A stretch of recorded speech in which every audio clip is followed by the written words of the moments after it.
Here we are at the drying station, and I have stripped paint off of our blue one, the blue 280.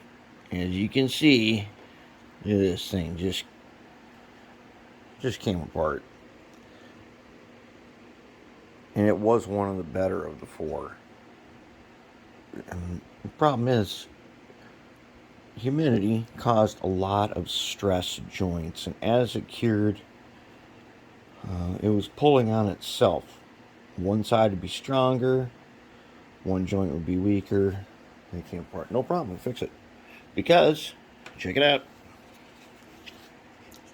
Been back one day, already stripped all the paint, rebonded it, and here we are, the red one.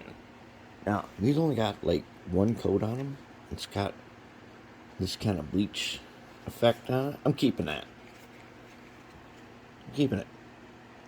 I kind of like it. It's what I love about contrast paint.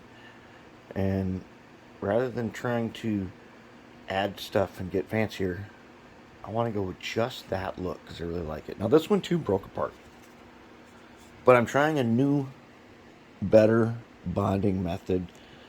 I open a new can because it's possible that the old can had absorbed moisture. I open a new can. I only poked a little hole in it, and I use a needle applicator.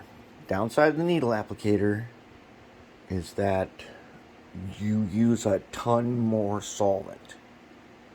So we'll see how that works out. But all right, here's an orange one. Softened up the nose. It's not. When it became clear that the shells were not in good shape, I did not sand edges and things. Now I've softened them up just a little bit. He's looking pretty good. And he also came apart. Rebonded them. Good to go. I'll get these to you guys. Then we got down here, Giant. Very brittle. Missing a few parts. As long as I don't lose the part, I can rebond this.